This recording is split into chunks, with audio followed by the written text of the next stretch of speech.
Hello guys, മൂന്നാളുള്ള last day ആണിന്ന്. രാവിലെ തന്നെ എണീറ്റ് നമ്മൾ കുറച്ചു നേരം ബാൽക്കണിയിൽ പോയി നിന്ന്. ചെറിയൊരു വെയിലുണ്ടായിരുന്നു, എന്നാലും കുഴപ്പമില്ല. ഞാൻ പിന്നെ പോയി ഒരു കോഫിയൊക്കെ എടുത്തോണ്ട് വന്ന് ആ വ്യൂവും കണ്ടു നിന്ന്. നിങ്ങൾ തന്നെ നോക്ക് ഗൈസ്, എന്നിട്ട് പറ എന്ത് ഭംഗിയാണ് ഈ വ്യൂ കാണാൻ. ഞാൻ കുറെ നേരം നോക്കിക്കൊണ്ട് നിന്ന്. എന്ന് വെച്ചാൽ നമ്മുടെ പണ്ട് മറ്റേ ഫോണിലൊക്കെ വാൾപേപ്പർ കാണത്തില്ലേ, അതേപോലെ ആയിരുന്നു ആ വ്യൂ കാണാൻ. പിന്നെ നമ്മൾ അവിടെ നിന്ന് കുളിച്ച് റെഡിയായിട്ട് ഇറങ്ങാന്ന് വിചാരിച്ചു. ഇതാണ് ഞാൻ എന്നിടുന്ന ഔട്ട്ഫിറ്റ്.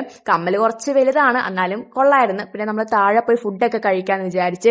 ബൊഫേ ആയിരുന്നു, കുറെ ഐറ്റംസ് ഉണ്ടായിരുന്നു. എനിക്ക് പിന്നെ ഫോട്ടോ എടുക്കേണ്ട ധൃതിക്ക് ഞാൻ പിന്നെ എന്തൊക്കെയോ പെട്ടെന്ന് കഴിച്ചിട്ട് നമ്മൾ താഴെ പോയി ഫോട്ടോ എടുക്കാന്ന് വിചാരിച്ച് നമ്മൾ സ്വിമ്മിംഗ് പൂളിന്റെ അവിടെ നിന്ന് കുറച്ച് ഫോട്ടോസ് ഒക്കെ എടുത്ത് താഴത്തെ ഒരു കടയിൽ ചെന്നപ്പം ഈ ഒരു ക്യൂട്ടായിട്ടുള്ള പെങ്ക്വിനെ കണ്ട് നല്ല ഭംഗിയില്ലേ കാണാൻ. ഇത് ഞാൻ വാങ്ങിച്ചു കേട്ടോ.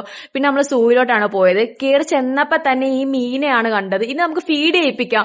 അയ്യോ അടിപൊളിയായിരുന്നു. പിന്നെ നമ്മൾ അവിടുന്ന് കുറച്ച് ഈ കിളികൾക്കൊക്കെ ഫുഡൊക്കെ കൊടുത്ത്. ഇത് രണ്ടുപേ ഉള്ളായിരുന്നു അവിടെ, അടിപൊളി.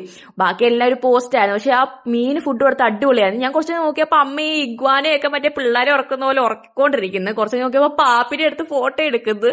അയ്യോ എന്തൊക്കെയാണോ, എനിക്ക് ഇതിനൊക്കെ പേടിയാ. പിന്നെ അമ്മയ്ക്ക് കുറച്ച് ഫോട്ടോസ് ഒക്കെ എടുത്ത് കൊടുത്ത് പിന്നെ നമ്മളവിടെ കുറച്ച് മൃഗങ്ങളെയൊക്കെ കൂടെ കണ്ടിട്ട് ഇറങ്ങി. രാത്രിയായപ്പോ വീടെത്തി. പിന്നെ ക്ഷീണമുള്ളതുകൊണ്ട് നമ്മൾ കിടന്നുറങ്ങാന്ന് വിചാരിച്ച്. അപ്പൊ ബൈ.